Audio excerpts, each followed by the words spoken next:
Chief Secretary Carrie Lam introduced to lawmakers the proposals on the method for selecting the chief executive by universal suffrage. According to the Basic Law and the framework set out in the National People's Congress Standing Committee decision on August 31, 2014, the number of members of the nominating committee remains 1,200. The nominating procedures should be divided into two stages. At the members' recommendation stage, people who obtain recommendation from 120 nominating committee members may go on to the committee nomination stage to seek endorsement to become a candidate for the CE election. The government suggests each nominating committee member may recommend only one person, and each person seeking nomination should obtain no more than 240 recommendations.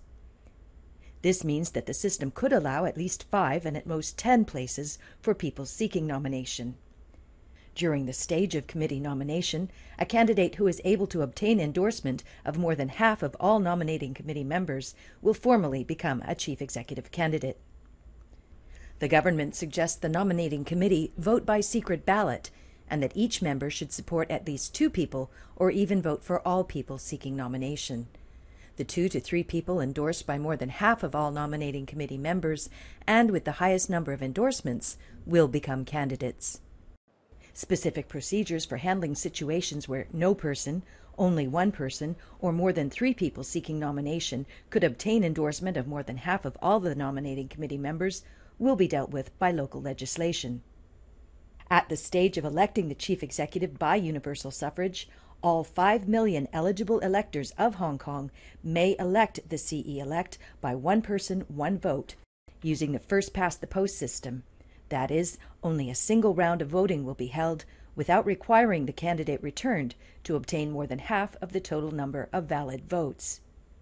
Unmarked ballot papers will continue to be treated as invalid ballots.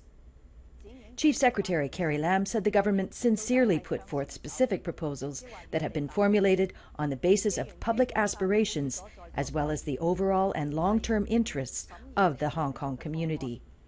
She sincerely hopes that the lawmakers concerned can abandon their passive attitude and work with the government and the public to implement a fair, open, just, and transparent system for selecting the chief executive by universal suffrage.